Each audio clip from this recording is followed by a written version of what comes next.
Salam saudaraku yang dikasihi oleh Tuhan Yesus. Kita melanjutkan pembahasan kita dari Ibrani 6 ayat 4 sampai 10 dengan tema kemurtadan dan kepastian keselamatan. Demikianlah firman Tuhan, sebab mereka yang pernah diterangi hatinya, yang pernah mengecap karunia surgawi, dan yang pernah mendapat bagian dalam Roh Kudus, dan yang mengecap firman yang baik dari Allah, dan karunia-karunia dunia yang akan datang, namun yang murtad lagi, tidak mungkin dibaharui sekali lagi sedemikian, hingga mereka bertobat, sebab mereka menyalibkan lagi anak Allah bagi diri mereka, dan menghinanya di muka umum.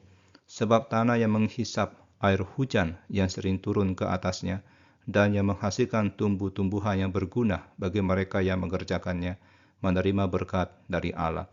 Tetapi, jikalau tanah itu menghasilkan semak duri dan rumput duri, tidaklah ia berguna dan sudah dekat pada kutuk, yang berakhir pada pembakaran. Tetapi hai saudara-saudaraku yang kekasih, sekalipun kami berkata demikian tentang kamu, kami yakin bahwa kamu memiliki sesuatu yang lebih baik yang mengandung keselamatan. Sebab Allah bukan tidak adil, sehingga ia lupa akan pekerjaanmu dan kasihmu yang kamu tunjukkan terhadap namanya oleh pelayanan kamu kepada orang-orang kudus yang masih kamu lakukan sampai sekarang. Saudaraku, Ibrani 6 ayat 4-10 adalah bagian yang paling kontroversial dalam perjanjian baru mengenai kemungkinan kemurtadan dan ketidakmungkinan pemulihan bagi mereka yang telah jatuh dari iman. Teks ini menjelaskan 6 karakteristik atau berkat rohani yang telah dialami oleh mereka yang kemudian murtad. Pertama, yaitu telah diterangi sekali yang merujuk pada penerangan rohani melalui Injil. Kedua, telah merasakan karunia surgawi, yaitu pengalaman pribadi akan anugerah keselamatan. Ketiga, telah mendapat bagian dalam Roh Kudus melalui karunia-karunia rohani. 4. Telah merasakan kebaikan firman Allah melalui Injil. 5. Telah merasakan kuasa-kuasa zaman yang akan datang melalui tanda-tanda dan mujizat. 6. Mengalami kesatuan dengan Kristus melalui baptisan. Nah, mereka yang telah mengalami semua ini namun kemudian jatuh dalam kemurtadan dinyatakan tidak mungkin untuk dipulihkan kembali kepada pertobatan. Alasannya sangat serius. Tindakan kemurtadan mereka sama dengan menyalibkan kembali anak Allah untuk diri mereka sendiri dan mempermalukannya di hadapan umum. Ini bukan sekedar dosa biasa yang dapat diampuni, melainkan penolakan yang disengaja dan diperhitungkan terhadap terang dan kasih karunia yang telah mereka alami secara pribadi. Dosa kemurtadan ini dikaitkan dengan dosa yang tidak terampunkan. Hujat terhadap Roh Kudus yang disebutkan Yesus dalam Injil, ini adalah dosa melawan terang, dilakukan bukan dalam ketidaktahuan, tapi dengan pengetahuan penuh tentang kebenaran. Paulus sendiri menyatakan dalam 1 Timotius 1 ayat 13, bahwa dia menerima belas kasihan karena bertindak dalam ketidaktahuan dan ketidakpercayaan, berbeda dengan mereka yang memberontak setelah menerima terang Injil.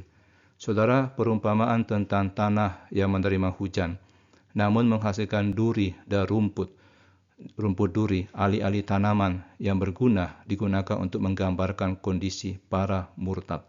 Tanah seperti ini dekat dengan kutukan dan akhirnya akan dibakar. Sebuah gambaran yang mengerikan tentang penghakiman yang menanti.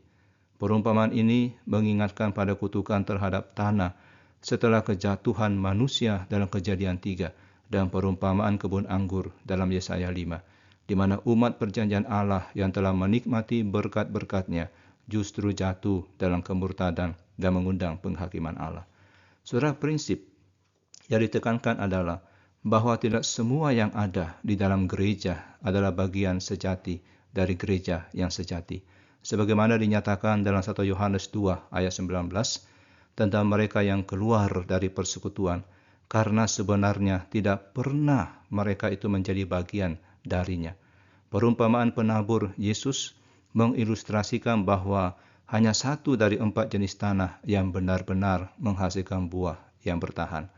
Contoh-contoh individu seperti Demas yang meninggalkan Paulus, Simon yang meskipun dibaptis ternyata masih dalam empedu kepahitan dan terutama Yudas Iskariot yang mengkhianati Yesus setelah menjadi salah satu dari 12 murid, menunjukkan bahwa kemurtadan adalah kemungkinan nyata bahkan bagi mereka yang tampaknya dekat dengan Kristus. Status lahiriah dalam komunitas iman tidak menjamin keaslian iman seseorang. Meskipun memberikan peringatan serius ini, keyakinan diungkapkan bahwa para pembaca surat Ibrani berada dalam kondisi yang baik. Ibrani 6 ayat 9. Keyakinan ini didasarkan pada bukti pekerjaan sejati kasih karunia yang telah terjadi di tengah mereka.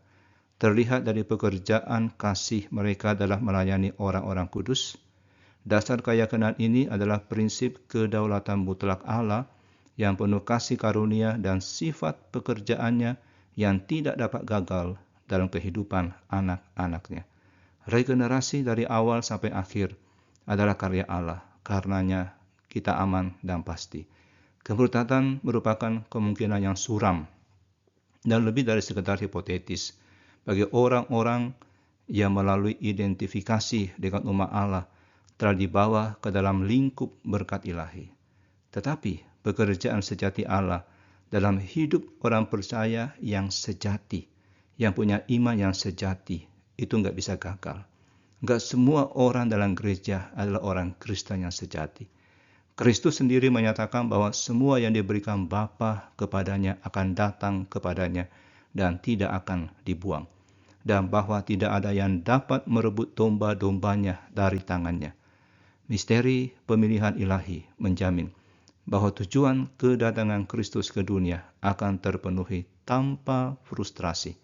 Jaminan inilah yang mendasari keyakinan bahwa meskipun ada bahaya nyata kemurtadan bagi beberapa orang di dalam gereja, dalam komunitas, mereka yang benar-benar milik Tuhan akan bertahan di dalam iman mereka. Oleh karena itu kita mesti menjaga keseimbangan antara peringatan serius tentang bahaya kemurtadan dan jaminan keamanan bagi mereka yang benar-benar milik Allah. Peringatan tersebut tidak dimaksudkan sebagai gertakan kosong, tapi sebagai panggilan nyata untuk waspada. Sementara jaminan keamanan keselamatan didasarkan pada karakter Allah yang setia dan pekerjaannya yang tidak dapat gagal dalam kehidupan umat pilihannya. Kemurtadan bisa terjadi kalau tidak ada anugerah Allah.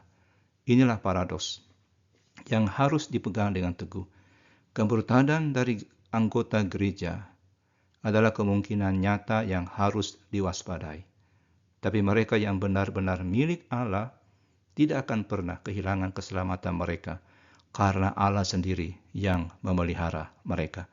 Tuhan itu penuh kasih karunia, sehingga Dia memberikan kasih karunia-Nya bukan hanya di awal kita percaya, tapi sampai kelak kita dimuliakan. Mari kita berdoa. Ya Tuhan yang penuh kasih karunia, kami bersyukur atas anugerah keselamatan yang telah Engkau berikan. Tolonglah kami agar tetap setia, peliharakan kami dengan kuasa-Mu yang tidak pernah gagal.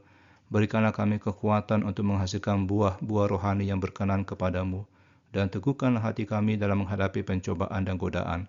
Kami percaya bahwa Engkau yang memulai pekerjaan baik dalam hidup kami akan menyempurnakannya sampai kepada hari Kristus Yesus. Di dalam nama Tuhan Yesus kami berdoa. Amin.